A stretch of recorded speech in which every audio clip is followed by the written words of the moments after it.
Hey everyone, Mitchell here. Before we start the show, a huge thank you to the Walton Family Foundation. Thanks for the continued support this season.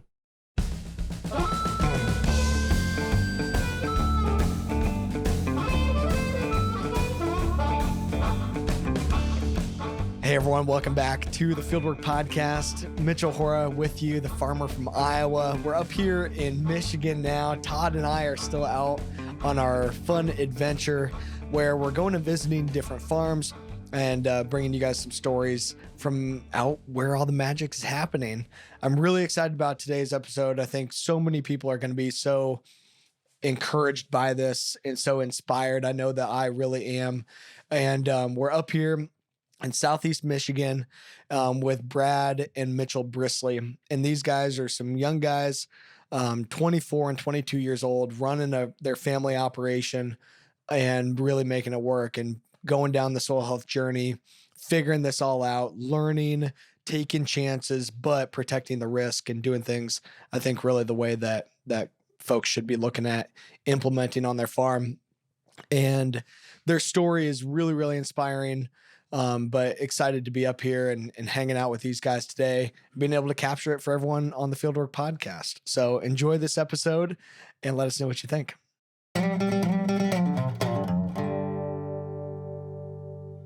I'm here with brothers, Brad and Mitchell. Mitchell, I'll start with you since, we got the same name, I don't think we've ever interviewed another Mitchell before on the podcast. So this is a big deal. It's a big moment for me, but explain to us, who you are, where we're at today, just kind of set the stage.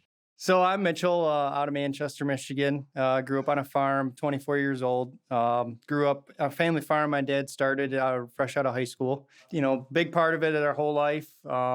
When I was 13, my dad was killed in a farming accident. Kind of changed things a lot, but my brother Brad and I were not wanting to be done with farming. Luckily, our grandparents were willing to continue it for us until we were old enough.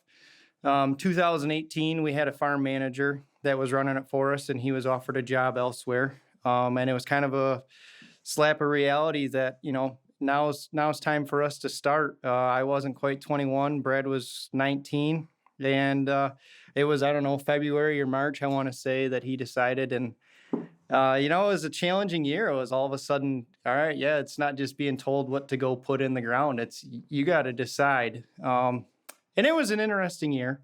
At that time, we were on 20-inch twin row corn. We weren't a big fan of it, but we didn't have much time to change. We had to get corn in the ground and beans in the ground. And oddly enough, there's a lot of stuff that didn't work. We used to have a fertilizer spreader, self-propelled, that variable rate that wasn't working. And we threw parts at it, and it just got to the point where we couldn't. I got to slow you down here, Mitch. We're going like a million. I got like 85 questions here already. So okay. Hold on. We got to go in order here. So, okay. 2018 was when you guys are now saying, all right, we got to go. And This was February 2018. Yep. And we got to put seed in the ground in 2 months, two and a half months. And you're back around here and like helping on the farm, or you're going to school, or what are you doing? Or you're working off the farm? I had a full-time job. I was a foreman over at Saline DPW. I was the forestry and cemetery and grounds foreman there. So I was just farming on the side, alpha work. And I also had cattle of my own at my place. Brad was the one that he decided it was time. It was best for him to become full-time on the farm. He had just came off a harvesting crew, and it's just kind of how things laid out. Yeah. So Brad, you were 19 at this time, I think we said, right? So you were graduated from high school, barely, but you were living on the farm right here, right where we're sitting today. And basically we're in Southeast Michigan. So you were on the farm, but we were just saying, so you went on the wheat run or something like that, or harvesting right out of college, but you were still around the farm. Right out of high school, yep. I went on harvest crew, and so I had, kind of just got back from harvest crew and actually wasn't living here on the farm at the time because the farm manager was, and I had just started full-time college, so There was quite a change with that, full-time college and kind of figuring out where we're going to be on the farm. And then the farm manager left and I moved in here and we started taking over stuff. And there's a lot of change at once, but, we handled it and got through it and everything. So where were you going to college at the time? And did you have to basically just stop that and come back, or what was that story? No, luckily I had chose to go into college at Jackson Community College. They have a ag tech program. So it was close. I could commute, not very far. I was thinking about going to Michigan State, and I was kind of glad I didn't because I would have probably had to drop going to Michigan State to do this. So I was able to handle college and the farm for, quite a while and got through that. And what, East Lansing would be maybe an hour and a half from here or something like that? So that'd be just far enough. Jackson is maybe half hour. Right. So a little bit closer kind of commute. But yeah, able to come back and be able to do this. But what was that decision like? I mean, you're 19 years old and it's like, well, I guess somebody's going to have to do it or else the farm, I'm assuming the decision was we're either renting out the farm or we're going to have to go and do this on our own. Yeah. So, we were at the point to, we were still pretty young and we did look at another farm manager for a little bit, but then, we kind of realized, well, we're going to have to kind of train the farm manager. So if we're going to train the farm manager, why don't we just do it ourselves? And so that's where we started. And pretty much how that went. So you were 19 at that time, but Brad, what are you now? 21? 22. You're 22 now, and Mitchell, you're 24. So obviously it's all still, that's what is amazing to me. And we'll get into the story on kind of, how we came to be here, but tee this up just a little bit more on Brad, how many acres, what do you guys farm, what kind of crops, things like that. So right now we're a little bit above 1,500 acres, kind of diverse for the area a little bit. We farm corn, beans, wheat, and we do alfalfa too. So with the wheat, it gives us a good option for the full season cover crop mix and all that. We're just trying to get as much in there as we can. So, and then Mitchell, you were telling the story that you were trying to till and you blew up the tractor, which is as good of a sign as any that, okay, we're going to have to change. Maybe we don't need to do this, or how'd you take that at the time? I'm sure there was maybe a couple choice words when it happened at first, but then how did that story actually happen? This was spring of 2019? 2018. This all happened in the same year. So I actually remember I was out feeding cattle and I heard Brad come down the road with the tractor, and all of a sudden you look out the road and you can't see the windshield because there's oil just blowing everywhere. Oh, so this was on the road. Yeah, you weren't actually you weren't doing tillage work at the time. You were just driving. I live on a paved road, so it was one of those, he wasn't going to stop. I mean, it's a 4-wheel drive tractor that, he came rolling into the driveway and got it off in the yard, and that's where it sat for probably 6 months. The rod went through the side of the block. And, we'd already felt the stress of a lot of things. The fertilizer truck not running, we were already behind, and there was so much unknown because we've never had to make all these decisions before. We had a 44-foot field cultivator, and we were trying to pull it with a 300-horse front-wheel assist tractor. And it just, over here, it doesn't work. Luckily we were able to fold the wings up, but there was a lot of raise it up and don't look back type thing, just make it look good. But the hard part was, we didn't have another tractor that was an option for it. And the corn planer we had at the time needed so much hydraulics. That was our only option tractor. So, it was a lot of something I didn't enjoy, having to plan to fit the field and then hope that you can get the planter in it. After you unhook, it's not start planning behind like it used to be. And my dad no-tilled a lot of beans. And it was just one of those things. I guess I looked at no-till more or less at the beginning before the cover crop side of things, just as less equipment, less input. And me and Brad wanted to be able to do everything we could on our own.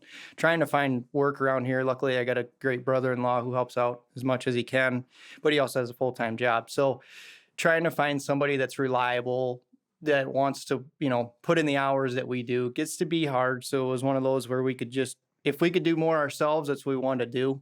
And, it was an old tractor. So trying to replace something that high horsepower is not cheap. Well, and with the turnaround time that you guys needed too. Right. And so let's go back even just a little bit more. So you said your dad actually started the farm, or was it a family farm before that? Maybe tee up that story and kind of when did that happen, the timing and stuff. So my great grandpa had a dairy farm over in Chelsea, and that's about as far back as I know. I think I don't know exactly where it stemmed, if he started it or not. How far away is Chelsea from here? About 12, 15 miles. Okay, so pretty close. Yep. My great-grandpa had 5 kids, I think. And my grandpa farmed with him for a little bit, but he worked full-time at Ford and just kind of had a 160-acre farm that he did on his own. My dad really wanted to start farming in high school. He graduated in 1982, so he graduated at a bad time to start farming. You know, at least that's what they say. Yeah, terrible time. And surprisingly enough, he started with no-till for the simple reason of he could cover more ground. He was working full-time and, you know, he didn't need the labor. As he grew, he went away from no-till and started doing more tillage.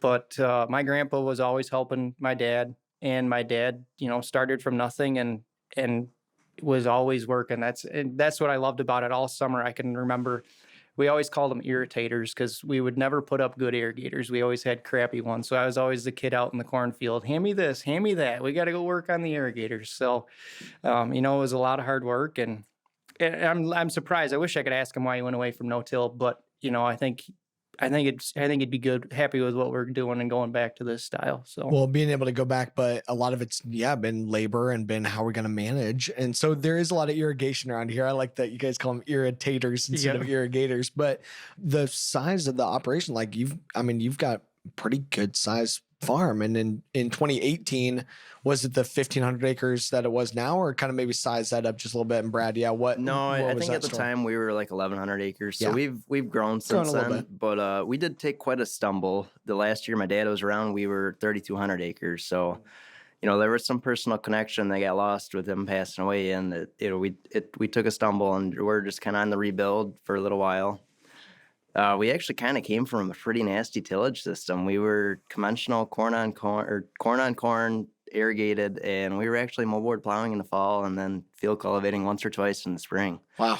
So it's been quite the change from that. But that's pretty well like the common thing around here, right? Or what's kind of tee up kind of where we're at, you know, and the common practices around here. I mean, it seems like a lot of that stuff is still fairly normal. So yeah, around here, there's still quite a bit of tillage. Not many people moldboard plowing still. A lot of chisel plowing, some ripping. There's not too many people no-tilling, and I guess I wouldn't say there's anybody that's 100% no-till. You know, there's still a lot of guys using the inline ripper and stuff like that. So we're kind of on the, like, I'd say, leading edge of that. And cover crops aren't really a real big thing around here. Yeah. I know So start that story, you know. So it's 2018 and we can't really get all the tillage done. Is that when you guys started no-tilling, or? So all of our corn acres got tilled done because we didn't really have much of an option for that. We didn't plant nearly as much corn that year. So our soybeans were all no-tilled except for a little bit. And that made it easier. But then our cover crop start was in the summer that year. We had wheat that we took off, and then we actually worked up a field and spread on some would have been clover and radish and just kind of packed it in. And that was the start of it. And how'd that come about? So you had the wheat, and then typically most people would take off wheat and then they just kind of leave it fallow till the next year and they work it and they just kind of wait. Yeah, Grandpa had done it a couple times before, and I didn't like the idea of having to go spray it and everything because we didn't have our own sprayer at the time, and, you know, I didn't want to go work it up. So we were kind of looking for a cheaper option at the time to keep the weeds down, and it was a pretty hilly field, so it's, you know, minimize erosion. And so we actually just went to our local co-op and just got a blend of, you know, clover radish, and that's how we started. So clover and radish, and was there any like cost share or anything like that, or did you talk to the NRCS people or extension or anything, or was just go to the co-op and hey, can I plant some cover crops instead of going and working this field again? Or yeah, that's pretty much what it was. You know, we didn't do any cost share or anything like that. It was a smaller field that we tried it on. It was only about 45 acres, so in the terms of thing, it was smaller, close to home, so we could kind of watch it and, you know, see what it's going to do and everything. And then what happened that fall? Like after, so you got through harvest, how did the year turn out? Because it's you guys' first year now farming this on your own. How'd it go? 2018 for us, we had a pretty ugly growing year. We didn't get much rain when we needed, and we didn't have a good way to side dress our nitrogen for our corn. So we spun on a lot of urea and then put 28 through the pivot. So our irrigated corn wasn't, you know, that great, but our dryland corners were now we're talking about. Yeah, I mean, not they good. were really They're rough. bad. So, But especially as you're putting on urea, which is a dry fertilizer, it really needs some rain to be able to actually get it down into the soil. And if you don't have rain, that urea was probably just sitting on top of the surface, not doing anything. right. Yeah. So I think here at the home farm, we had corn here and we separated the dry land from the irrigated because we insured them differently. And there was a lot of like 4-foot tall corn that we harvested in. I think the average for the dry land that year on the the dry land corners here was 33 bushel. I mean, you got to remember too, this wasn't 30-inch corn. We were doing 20-inch corn twin row. So Right. it was, They're what was really every packed 7 in. inches. It was 20 inches and then 7 inches next to that was a row of corn. So it's combining it. I couldn't run the combine. I couldn't do it because we had a 20-inch head and I ran it and you can't see rows. You just set your auto steer and go. No. And I ran it for a couple passes and I told Brad, I'm like, I can't do this. You got to take it back. It's screwing with my head. It's irritating. I can't see. And so that was... There's just corn everywhere out Right. there. It's like, where do we got to go? 2018 was the last year we had the 20-inch rows. 2019, we decided to make the switch back to 30. The planter we had was a Stein deal. So it was a big planter. It was kind of a unicorn to get rid of. And 2019, we still had it. Probably early April, we were still sitting on it. And it was one of those things, we needed to sell that corn planter to buy another corn planter. So we also didn't know if we were going to be able to keep the one tractor. We thought we might have to sell a tractor just to kind of, swap some money around and get us some time. So we started building a 6-row. And we were going to pull it with a 4430. And the big thing, we went to Louisville, the farm machinery show, and at this point we hadn't even decided what we're doing for a planter. We wanted to talk to the precision guys because we're very big into precision. My dad was. And on the way home, we decided the talk was between an 8-row or a 6-row. And we didn't know if the 4430 would pull an 8-row in the hills. So we decided, all right, let's do it. We're going to build a 6-row, but we're going to make it high speed. And the amount of looks we got from people, and you tell them, oh, you got a 6-row. It's 15 feet wide, but I can plant corn at 12 miles an hour. It was, it's something I'll always cherish that we had. And, we're going to have that talk of, you guys had that 6-row? We called it the Super 6. That is awesome. Because, a 6-row planter, but you guys are pretty hilly around here. And so 6 rows because of the horsepower and the ability to kind of get into corners and stuff. But planting 12 miles an hour going up and down, you got to hang on tight. Right. So, surprisingly, we started building a 6-row. And about a week later, somebody bought the corn planter, the old one. So we were able to actually put our 200 horse front wheel assist tractor on there, which looked even funnier. We used to pull a 12-row with that same tractor, and now we're pulling a 6-row. But it worked out good. It was one of those things. It was a 7,000 frame, so no-till it had Delta Force on it, and it didn't do great. This year we actually swapped back over to a 12-row center fill, and we're hoping that's going to be a heavier frame for no-till and kind of push it in the next direction. But let's back up just a little bit back to the fall of 2018 kind of stuff. Okay. So the yields were not great. Had some crop insurance claims, had the little bit of cover crop that was going at that time. So what were those conversations like on the tillage decisions, but also conversations with, are we talking to the banker at this time, or how is this actually working? And Brad, what was going on? So I think at that time, our main focus was how we were going to get back on 30-inch corn because it just seemed to do better for us.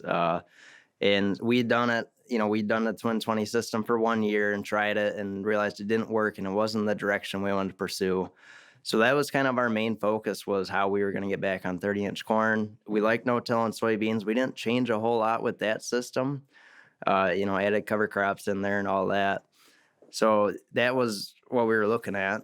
So it was going to no-till on the beans, which is pretty easy. And that's the kind of initial starting point. And you guys had seen that for a long time. So that wasn't anything too crazy.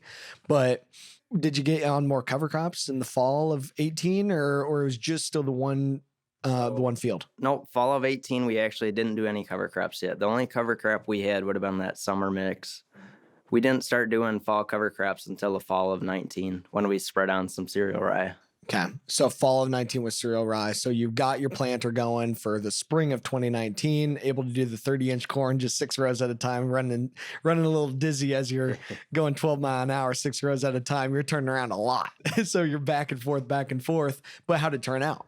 2019, we broke records for our yield and everything. So that was a big eye opener. We had a really wet year here in 2019, a really wet spring. So it was kind of a later start, but us being on sand that year it was really nice for that. And so that was quite the eye opener when we, broke record yields and all that for the whole farm as far as we could look back. What about the 45-acre field that had the cover crops on it? How'd that one turn out? So that was a little interesting. We didn't plan on planting that green. At the time, we didn't have a sprayer. And that was actually one of our last fields planted. It was probably second, third week in May. We were later here. And it was our last field we wanted to get done. And I called the co-op up and I said, hey, are you guys going to be able to come spray this? Blah, blah, blah. And they said, yeah, we'll be there. We'll be there. Don't worry about it. So I planted it green. And that was interesting. It was so weird because the clover was quite tall and it took some adjusting. You look back and you didn't see rows really. You didn't really see the planter much. I think for the first acre, I got out and I dug so many times and looked. And I'm like, well, the planter's doing its job and it's doing a good job of it. It's closing the trench up. We're getting the depth. And so we continue to do it.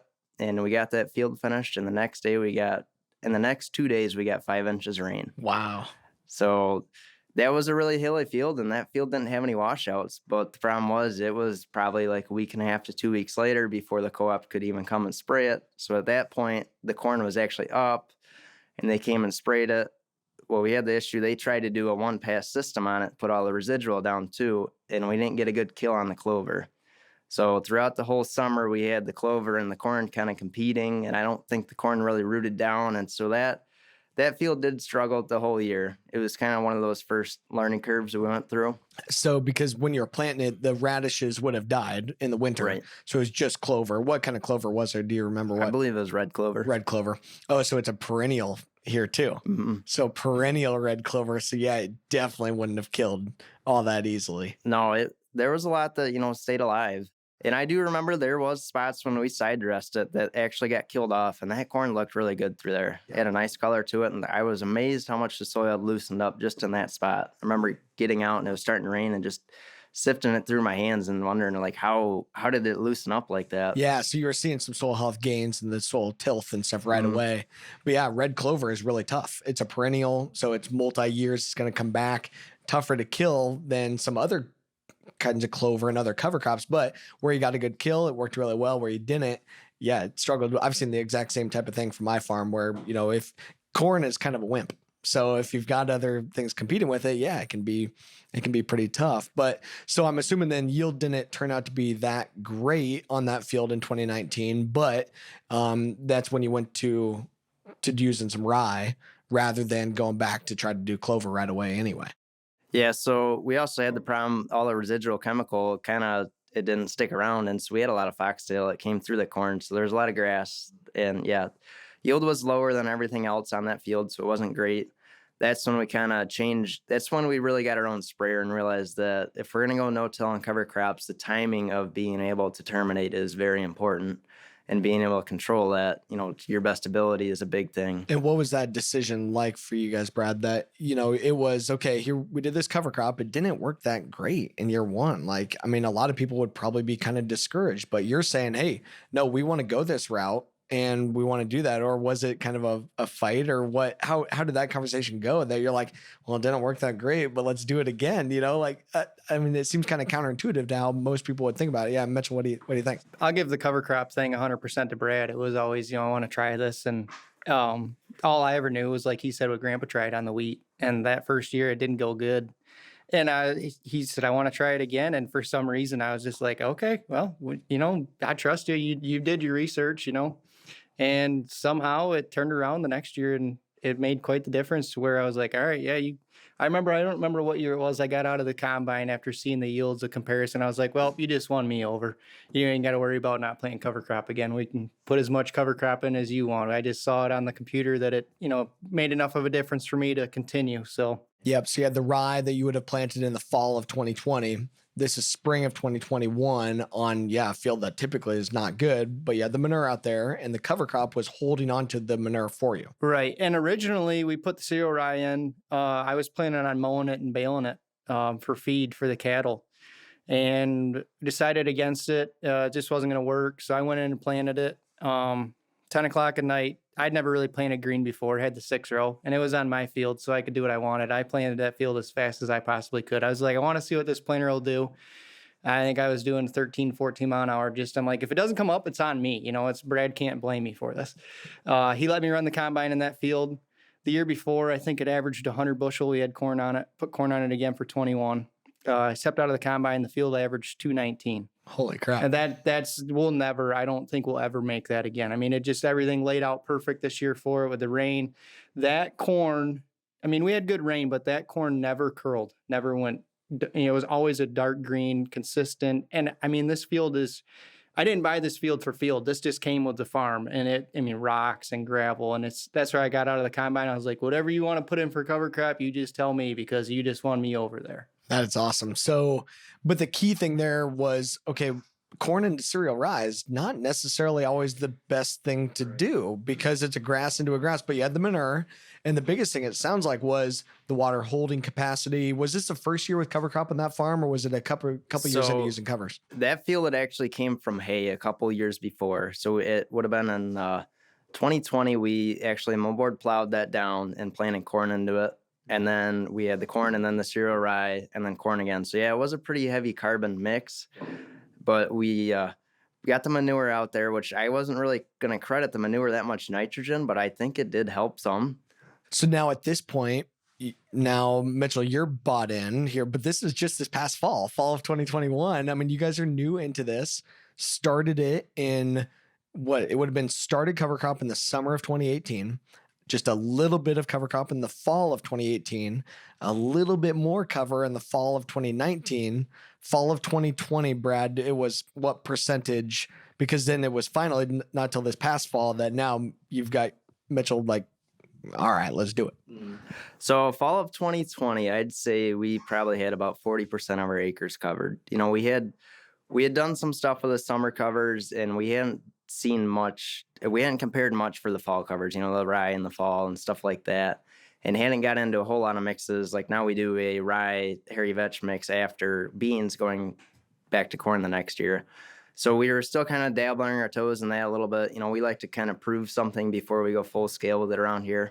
Where are you guys at now? So now it's going to be, basically no-till or minimum and cover crop on everything, or what's the outlook looking like? So for 22, we'll be 100% no-till. Fall of 21 was very, very wet. So we tried to get in as much cover crop as we could, but it just got late and it was wet. So I think we got probably 60 to 70% of stuff covered. But right now we have it planned that 100% for fall of 2022 will be covered.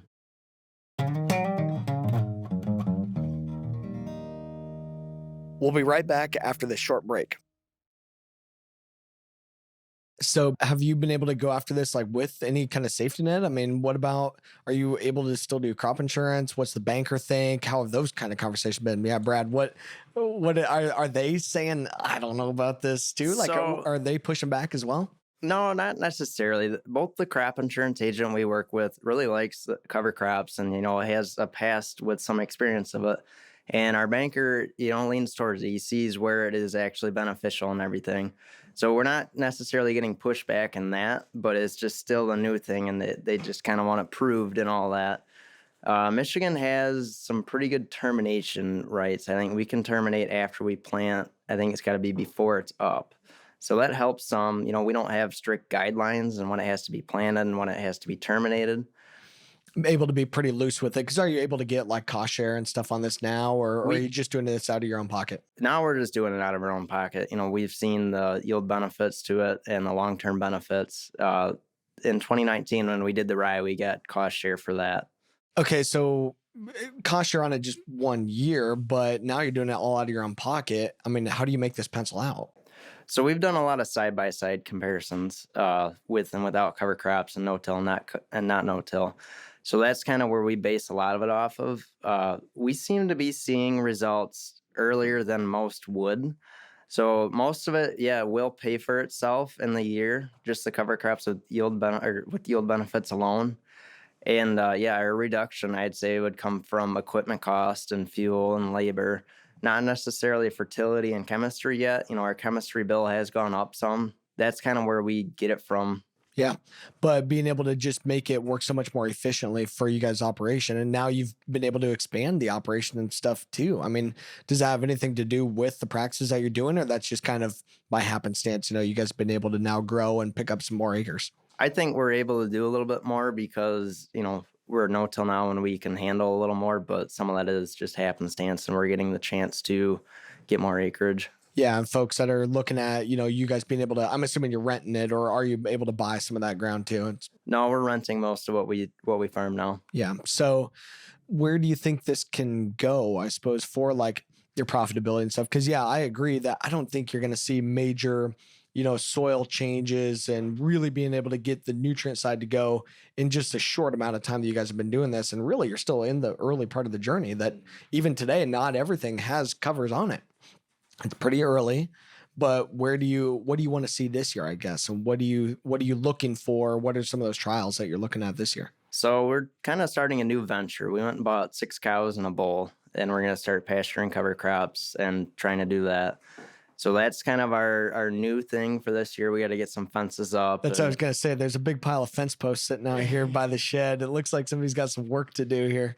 Yeah, that'll be something we got to get done this summer. And we got a couple farms that we own that we're going to start that on. And our hope is if we can get that to work, we will upsize that quite a bit. And that'll become, a branch of our operation. And being able to, you guys are looking at direct marketing and stuff like that, or what do you kind of think with it? Or for the time being, it's just going to go into the regular production? Because, yeah, Mitchell, you've been raising cattle for quite a while. Yeah, so I raised Holsteins feeders. So we switched over to beef cows. And this is a little bit different because I raised Holsteins, and my goal was to get them as big as possible, as fast as possible. So I was sending a bunch of grain to them. Brad told me about the cover crop, how we could, start feeding the cattle that, and it could work off of that, but it could benefit the soil.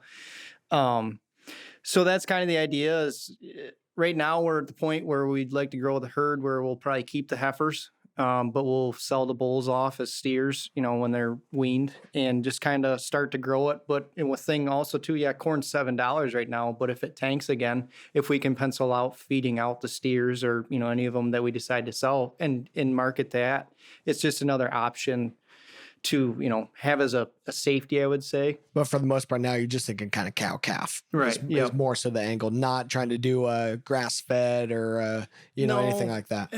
I can't say we won't, but I think the goal right now is just try and get our herd up to a decent size of cow-calf. And then if we decide to do the grass-fed, the goal with the cow-calf is they'll be off a cover crop, off of hay, pasture, not feeding a lot of grain to them, keeping them healthy and everything, but they're not going to be feedlot cattle. Yeah. It sounds like you guys need more work to do anyway. So, it makes sense to me that, why not have some cows? Shoot. But, you guys, young bucks, that it's like, well, let's do it. And I'm assuming, is it now part of your digging into soil health? And obviously the 5th principle of soil health is to integrate livestock. Is that part of the decision? Or? Yeah. So, I was not full-time on the farm until last September of 21, I think. Well, I came back to the farm full-time, and I always wanted cattle. I always liked cattle. And I told Brad that was kind of part of the deal. If I come back, we're going to have cattle. That's what I want. And he figured out how to make it work. And that was, he found a book. I don't remember what it's called, but that described the breakdown of the manure and everything. And it was very intriguing of how well it worked. And I was like, all right, yeah, there's a lot more benefits, they say at least, to this than I thought. So it was one of those we could try and make it as big and as, profitable and as best as we can. Brad, what was that book? Do you remember? What are some of the other resources that have been really beneficial for you? That book would have been The Drought Resilient Farm from Dale Strichter. That was a quite interesting one. Yeah, Dale's a good dude. And I was never one to really like to read much books, but I got Gabe Brown's Dirt to Soil, and it seemed like it was wrote different. Like it was talking to you, and it was wrote from a farmer and a lot easier to read than most would, and interesting. So, but especially it's interesting on you guys' side with like the livestock piece. Are there other people in the area that like livestock's kind of common around here? Or there's a lot of barns, and I know back in the day there would have been a ton of livestock around here, but is there that much anymore? There used to be a lot of dairy farms around here. It seemed like every farm used to be a dairy farm, and that those numbers have gone down a lot. There's probably only a handful of dairy farms in Washtenaw County now. So some of them had transitioned to beef farming. There's not as many around here as there used to be dairy farm, and I wouldn't say that there's a whole lot of pasturing. It seems like every field around here has a fence that's really old that, people take out. So there had to be cows on the land or cattle on the land at one point. But not many people are using their row crop ground as pasture too. Yeah, but now you guys are looking at utilizing that cover as an additional benefit and stuff. And one of the things that you were all hyped up about showing me was your 60-inch corn and interseeding. And I'm like, this is awesome. Like, I've been doing this 60-inch corn too. How'd that turn out? And what are your thoughts on, getting more creative by interseeding cover crops in late spring and doing things like 60-inch corn to make it work? Right. So we had quite a bit of cover crop growth in our 60-inch corn, and that would have been really good for grazing. We plan on interseeding quite a bit more this year because we did see, benefits just yield-wise and, soil health. Our 30-inch corn with interseed did beat our 60-inch, so I think our 60-inch it's going to be tough in this area. We're on pretty poor soil. And we're going to have to balance that out between, the biomass for grazing, what that's worth, and the yield. Because I forget, were you doing straight up 60-inch corn where it's every other row, or was it plant 2, skip 1? I forget what you were doing. It was plant 2, skip 1. Okay. So, but your point being that when you pack those plants that tight together, because typically in 60-inch corn, you take out a row, and you want to keep the same amount of total plants per acre. So you're packing them into those rows that you still have on. And because of your sandy, light soils, it just doesn't have the water holding capacity to support that tightly packed plants. That's what you're getting at, right? Right. Yeah. And so we tried some would have been the regular population and then the higher population. I think if we go try it again, I might try keep 3 on, turn 1 off. Okay, so 3 on, 1 off. Then you've got just a little bit of area to get some cover down in there. But to your point, the key opportunity is going to be if you're going to be grazing cattle in the fall, then now you've got some diverse covers out there. And then maybe it'll make economic sense. Even if you lose a little bit of yield on the corn, but you make it up with the grazing, now maybe it'll be able to pencil out. Yeah, that's kind of where we're sitting. We really like the idea of getting interseeding the corn and having the cover out there because it seems like a pretty well balanced diet for the cows in the fall, and just being able to harvest the field and turn them out and they be out there doing their thing. And with the 60-inch, I'm assuming you've done it just pretty small scale in just 1 year. And like, how'd you seed it and where did that decision come? So we actually have 2 years of data from it. One was in a test plot for variety trial and all that, and that one wasn't too far off of the average from the plot. This year we did full length. I think they were like acre plots or something like that. And that one did take a little bit of a hit, but it was also on the outside, and the deer loved it. You go out there anytime, and I got a dog, and all of a sudden he'd just be chasing a deer on the 60-inch corn because you could see almost from one side of the field to the other because it was spread out enough. Yeah, so those deer have a lot more room that they can walk through the corn, and they're like, hey, this is great. We kind of got some protection, but we can walk kind of right through this as well. Mitchell, what did you think when Brad's first like, let's do 60-inch corn? And you're like, what? Or what was your first reaction? Yeah, so actually I was planting that field that day, and he says, hey, when you get to the flag, stop and then unplug. I think it was row 3 and 5 or something like that. And I was like, why?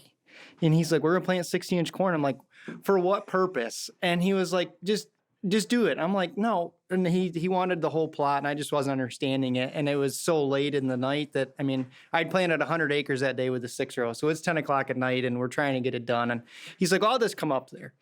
And the whole time we had 2 rows unplugged, and you're planting this acre plot, and the planter just beep, beep, beep, beep, beep, beep, because it's got 2 rows that aren't planting. Yeah, the precision planting's freaking out. Yeah. Your monitor's like, hey, you're not planting, and you're like, I know. Yes, and I got out of the seat. I was like, Brad, you just do it. I don't understand why we're doing this, and it was tiring, and I was like, I don't know.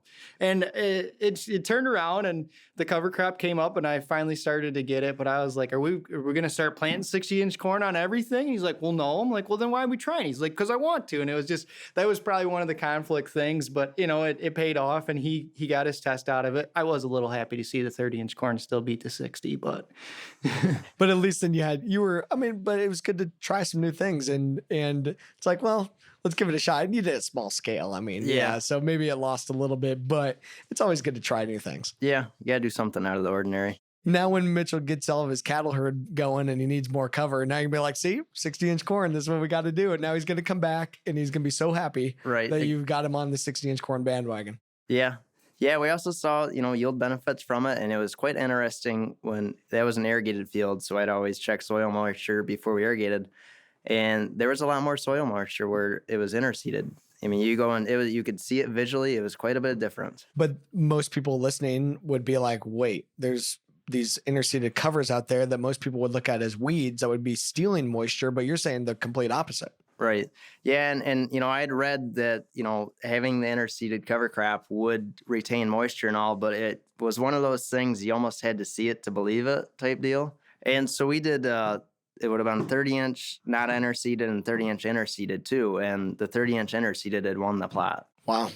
Even versus the non-interseeded, your normal 30-inch corn. And one of the big things was we had tar spot really bad this year here. And the corn that was interseeded, it held up a lot better. It was one of those things, healthier plant from healthier soil maybe helped. I'm not sure if that was the answer or not. Imagine that, implementing the principle of diversity, and it works again. But what kind of species are you planting, and how are you getting this put on? What equipment? So that would have been a turnip, kale, and annual ryegrass that we just put on a spinner spreader on a 3-point of a tractor and spun it on and then watered it in about a 1/2 inch. Okay, and that's pretty early, or how tall is the corn at this time? At that time, I think it was like V5 to V6. It was a little later than we wanted to. We're going to change a few things for next year. Because now you guys it sounded like now you've got a 12-row planter, right? Correct. So 12-row planter with all the precision planting stuff on it. So now from the cab, you could just tell it, hey, plant this row at 0. And then it would be okay, and it wouldn't beep at you the whole time. But when did that planter come about? I guess we kind of missed out on that part of the story. We bought the 12-row last spring. It was kind of a weird story. We finished planting corn, put our Carhartt coats on, and went and bought a planter at the end of May. It turned really cold here, and it was kind of raining for the first chance we had, and bought it off of Facebook Marketplace. The guy was, getting ready to retire. Where at? The guy was close here? Where was he? It was about an hour and a half north of us. I remember I was at work, and I was working, not on Facebook. And on Facebook Marketplace, looking for planters. Right. Yeah. Yep. And anytime you'd find a planter, you ask the guy, nope, it's sold. Well, it had been up for like 3 hours, and I sent it to Brad. I was like, get ready, we're going tonight. Like, at least go look at it. And we showed up at Grandpa's, and we're like, hey, we're going to look at this planter. You want to go? Well, what do you need a planter for? And, they couldn't understand why we were wanting to buy a planter after we just finished planting corn. And the weird part was when we went up and got it, drove it home.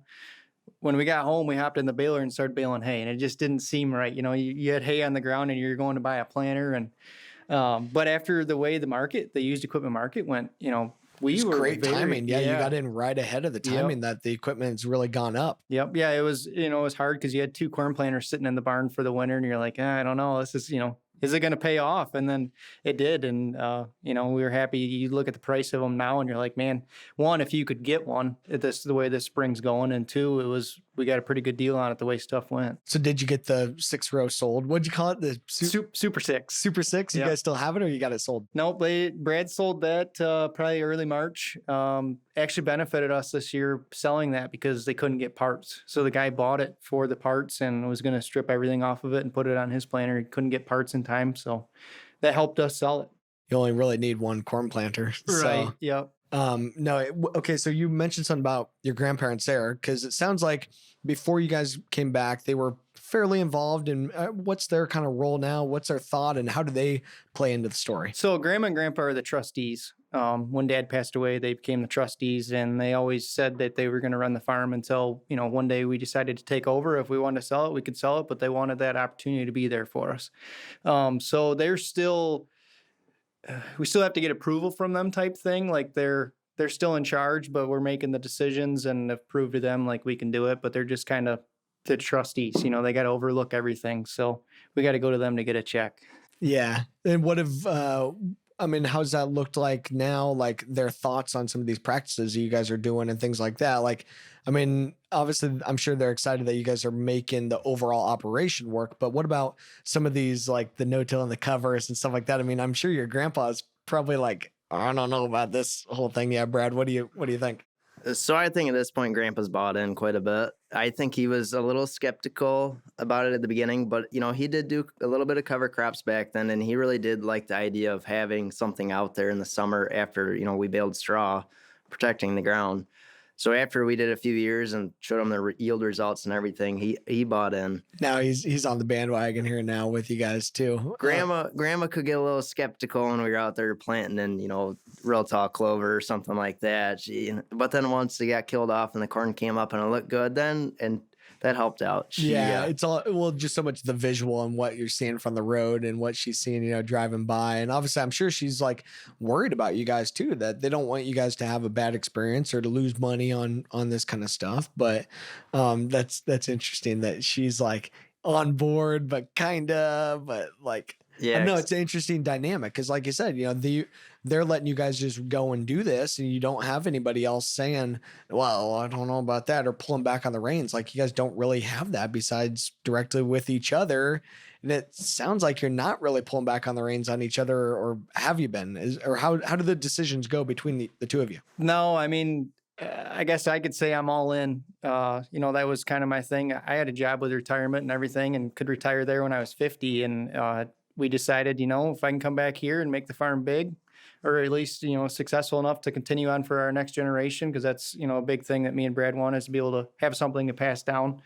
So yeah, we're kind of all in, and I feel like you have to, in today's age, you kind of have to do things a little differently. You can't just do it the typical way. And, it's back to the cover crop thing with Grandma and Grandpa.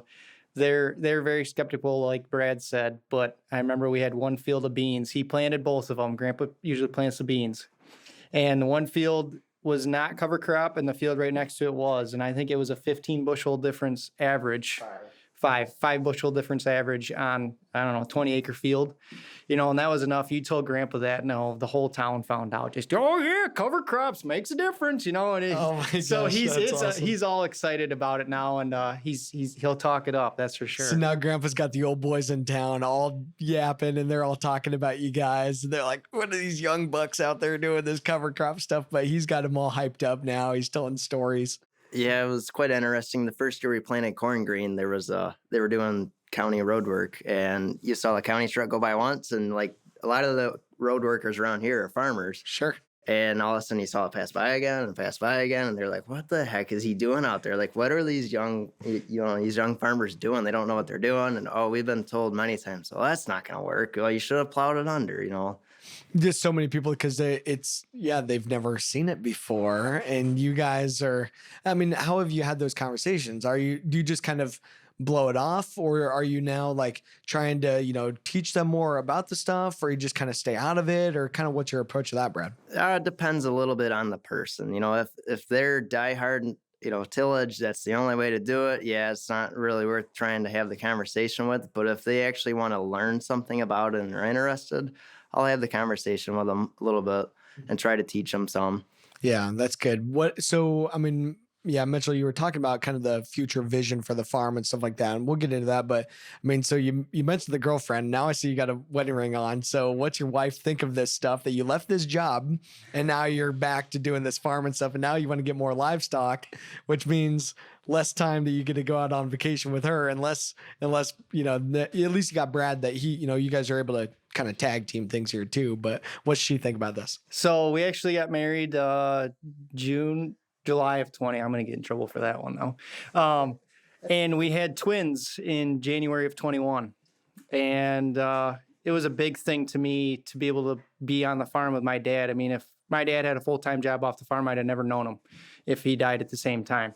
So that's one thing that, I always, Taylor's my wife, I told her, I'm like, it really hit me having the kids. I'm like, I want to be able to take them with me. I want to be able to do that.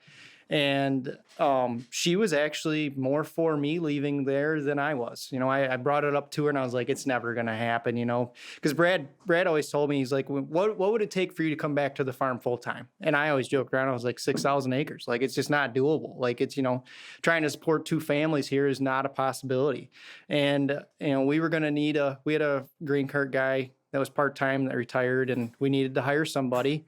And, you know, we started kind of penciling it out, and it was going to make sense for me to stay there and earn a wage and pay a guy here when, you know, I feel like if you're an owner, you're going to put more effort into it than a hired hand. And she pushed me to do it. I was scared because, you know, she's a stay-at-home mom. So I was the only income and I had it made. And, you know, she's like, just do it. Just do it. And she's very involved in the cattle side. She really likes it, and she's always bringing the kids over, and it's been great. It's one of the best things ever happened, you know. Yeah, not making a whole lot of money. Farming's not, you know, you're not going to be rich off of it, but just being able to have your family with you. And my son was here the other day we were working on the planter, and he just having the time of his life. He's there 15 months, I think, and it scared the crap out of me the other day. We're working on the planter, and it's 30-inch planter, and it was up. He ran right through the rows, you know, and I'm like, oh, and he's so small, it doesn't even bother him. He's just running around, grabs up the tools, hands them to you. It's great. It's, you know. So your twins are one boy, one girl, then. It sounds like. Okay. Yep. That's awesome. So now you've got like the family back on, and your wife comes from a farm too. That's the cattle tie-in, or she's not from the farm, or what? No. So, I mean, her parents grew up on farms. Her parents actually own a cabinetry business. So there's no farm there, but we've been together 7 years, and she's always been very interested in it and likes the animals. She did have 4-H animals growing up, but she wasn't on a farm. So now she gets to have kind of the farm life to it. But yeah, I mean, I'm in a similar situation where, you know, our family's 700 acres, not near big enough for, you know, that my parents are out there full time. I mean, that's their main kind of income. And yeah, there's not enough room to just be able to come back. But now, how's that been able to pencil out that you're like, okay, might be a little bit tight, but now you're diversifying. Now you're going, but how was that able to pencil out? Obviously knowing, hey, it's going to be a little tight. Yep. It's very interesting. And, you know, I was very nervous because I was the only income for the family. And, you know, I was like, I don't want to fail you. And I'm like, the last thing I want to do is come back to the farm full time and then not work and have to go get a job again. That's the absolute last thing I want to do. Well, we have a truck, a semi, and I've spent a lot of time on that custom, you know, doing custom stuff. And I don't think we realized the amount we could do extra. You know, you don't necessarily have to just put the crop in the ground. You can go do other stuff. And me and Brad are always willing to take that on. And that was one of those things that was like, you know what, if something happens, we'll figure it out.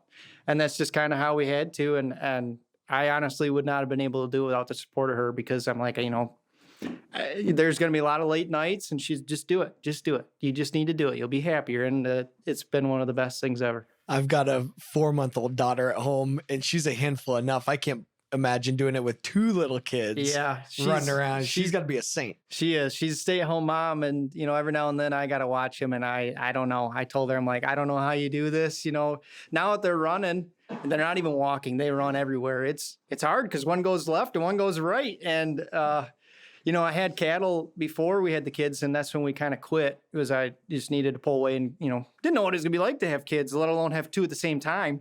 And now we have the cows, and they both love them, but it's hot fence. And they want to just run up there and grab the fence, you know. So that's an interesting thing because she's at home and they love being outside. She says one day, Darcy, my daughter, went running off to see the cows. Well, she's got to run right up to the fence. Well, Dalton's over here on his, you know, little bike or whatever, and she's like, I don't know which way to go. It's just, you know, I'm like, well, props to you, because there's no way I could do it. That's awesome. Yeah. So to be able to have the kids kind of back in and being able to really kind of add on to that family legacy, you know, that's kind of been not the typical like direct linear kind of family legacy, that it's kind of in and around. And now you guys are really able to make this work. And what's interesting on this story, you know, is that, I mean, Brad, you were the initial guy to kind of take the reins and kind of have to run the show. And now Mitchell's back around, and maybe you guys are making more of the decisions kind of as a team, but there for a long time, I mean, it was you. And he would help as much as he could. You know, having a full-time job, you're kind of constrained a little bit, but it's been a lot nicer, you know, having 2 sides of every we have a problem, there's two minds going at it. Sometimes we have different ideas, and that's almost better because it makes better ideas almost. What's the decision-making process look like? Are you guys trying to figure out how to kind of structure it, or is it just kind of, it's just a quick conversation and it just kind of move on, or how does it work? We usually have a conversation about stuff. Most of it is structured, I guess I would say. I guess I would kind of say I'm more of the operations idea. Brad is the brains behind everything and says, this is what's going to happen. This is where it's going to go. But I'm more of the guy that's, I know it needs to be done. Hop in this piece of equipment and do it. Hop in the semi. A big thing that's really helped out was we move a lot of grain in the winter. And Brad would move the grain in the winter. Plus he plows snow. Plus he has all the shop projects to do. So that I think helped out a lot, that I can be in a piece of equipment and I don't look at it any differently. It's, just as an important job to get that done while Brad's doing meetings or doing other stuff. That's all on him. He's better at it than I am. He's got all the relationships already built up. So that's kind of how I look at it. I'm more of the cattle side just because I've had the experience with it. But yeah, I would definitely say we both, hit ideas off of each other, but I would say Brad's more of the brains behind it, and I'm just kind of the grunt, I guess you could say. How's it been? Because I'm sure it's got to be a really interesting dynamic when you go walking into the FSA office or into the bank, or like when you guys are going in there. I mean, I'm sure it's a interesting, like, kind of dynamic. Thoughts on that, Brad, on like how that's kind of been, or maybe when it was your first time and you're like, here's a 19-year-old kid walking in there saying, hey, I'm a full-time farmer. It is interesting when we go to like FSA and all that stuff. Grandpa comes along, and so the first few times they took some adjustment and everything, but now it's interesting because we'll go to like a meeting or something, or a growers meeting, and somebody will start asking Grandpa a bunch of questions, and he's like, well, you need to ask him, and it'll be an older guy asking me. So it makes it interesting. It's odd seeing us being so young running the farm. I don't know anybody as young as us around here, at least, as doing it. So it definitely takes it's a change in thought. I mean, that's how it is for me. I mean, like, I'm pretty involved in like our family operation and help to make a lot of decisions, but it's Dad. I mean, he's the one that's running the farm. He's out there actually writing the checks for the majority of the stuff. I've got my own land and I'm writing checks for my stuff, but for the major farm, I mean, yeah, he's the one doing it. I'm just kind of there as the young guy, that is just there to kind of help. And I'm the grunt, so totally, opposite. And yeah, I mean, but it's because of the circumstance and you guys have been able to take it and run. But I mean, Brad, what's your vision for the future, and what drives you, I guess, too? And why do you want to make this work so bad? Especially once Mitchell had kids, we kind of more or less look towards the future and setting stuff up for that. And I don't necessarily want to see us be like the biggest farm in the area, but we're kind of pushing towards how we can get the most out of what we do. We realize that we're probably not going to be the biggest farm in the area, and just kind of looking to diversify and everything, especially bringing cattle in. So now we have a piece of ground that at one point only grow row crop. So from like April to October, it'd be growing corn, to where we've put a cover crop in there and there's a growing crop. So we're getting something out of that. And then we add cattle into it. So and you get more out of it. So that's kind of the way we're going. Yeah, Mitchell, your thoughts there on Brad's kind of vision, or what's your vision for the future? And then, yeah, especially with the cattle and kind of the tie-in and stuff there, how's that kind of tie? And then what do you think about, rotating the cattle and mob grazing and things like that? So yeah, I would agree with Brad. I don't have to be the biggest. When we were 3,200 acres as a kid, you walk into school, my dad farms 3,200 acres, you're the big guy. And when we lost that, it was really hard to grasp that, we're no longer the big farmer. But as you grow older, you start to realize it's not about how many acres you have. It's the best you can do on the acreage you have. And I'm honestly grateful that we did lose that acres, because we were able to kind of figure it out and get started. I would like to gain some more acres. The cattle thing, I definitely think is going to come in. Mob grazing, I've never tried it. And Brad's actually done more of the research towards it and has convinced me. It's hard to transfer over to pasture, because I was the guy that wanted the cattle to get as big as possible, as fast as possible. We're not looking at that. We're just, trying to benefit other things. So we watched something on the Cover Crop Summit the other day, a video a guy had. He would do he would do 2.5 acre lots, and he put 500 head on 2.5 acres. Wow. I mean, for a day.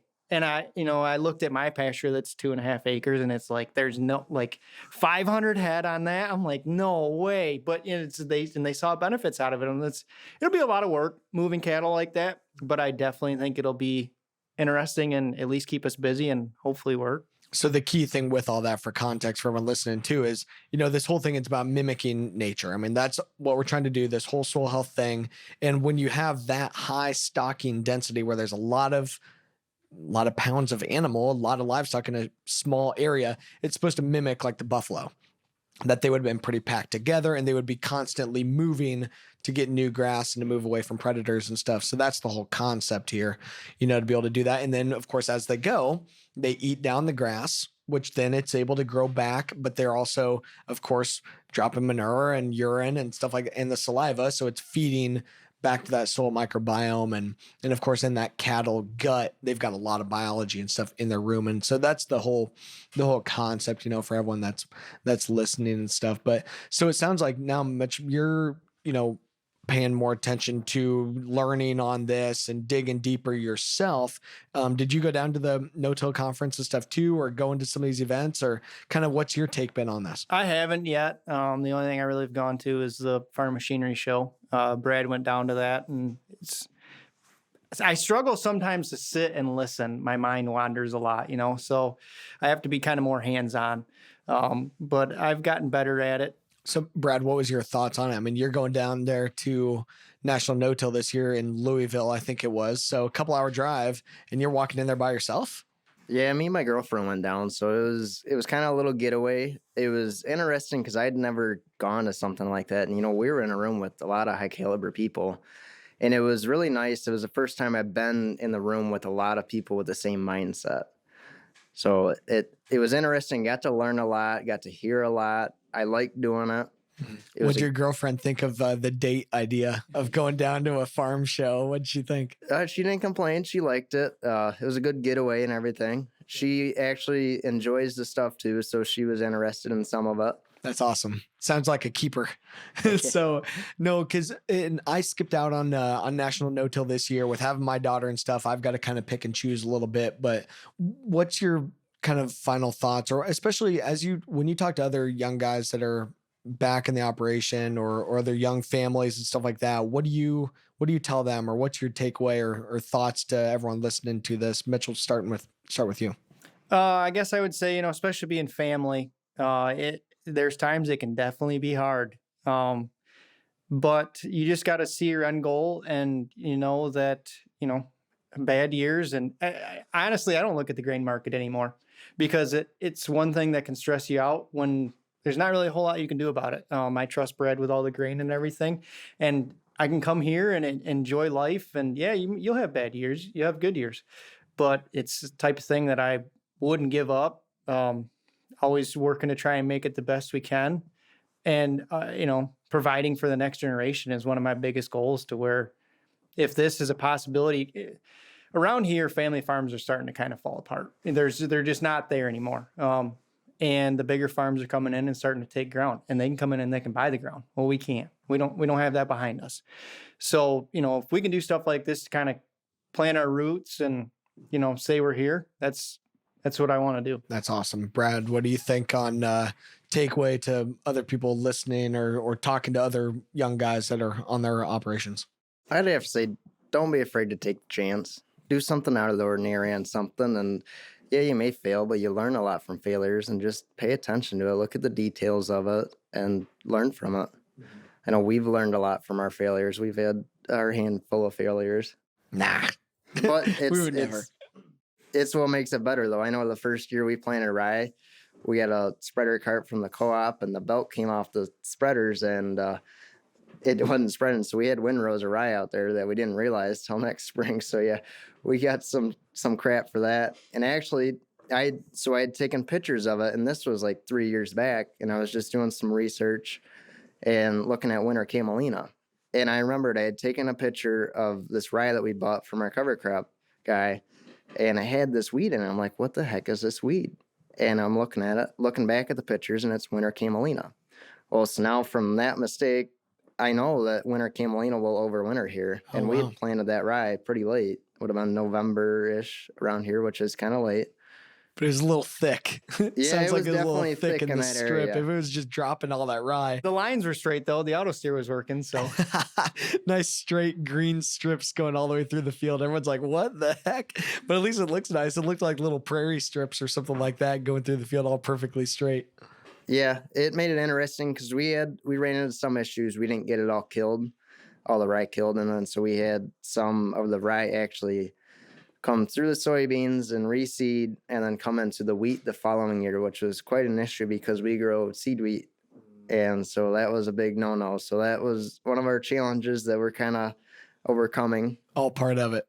Want to say again, I mean, in wrapping up here, like you guys' story is super inspiring to me. I think will be incredibly inspiring to everyone listening, and just commend you guys for the stuff that you're doing, and just pumped to see where it can go, you know, and how this can grow from you guys, and how other people can say, hey, if these guys can go and take this and figure it out at, 20 years old, basically, if they can figure it out at 20 years old and make this work and expand the operation already and have this long-term vision, why can't I? So I think that's huge. Yeah, thanks for coming out. It's good talking to you. thank you.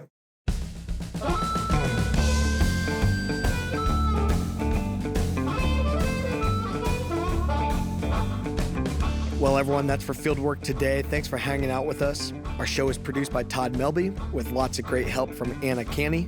Kristen Schmidt runs our social media, and Lauren Humpert is our project coordinator. Thanks to all the technical directors at American Public Media who help us record and mix our show. Be sure to check us out on social media or at Fieldwork Talk on all the usual channels, and we'd love it if you wrote us a review to help other people find us. Don't forget that we love hearing from you, so give us a call, leave us your comments, your questions at 651-228-4810, 651-228-4810. Thanks for listening, and we'll catch you next time.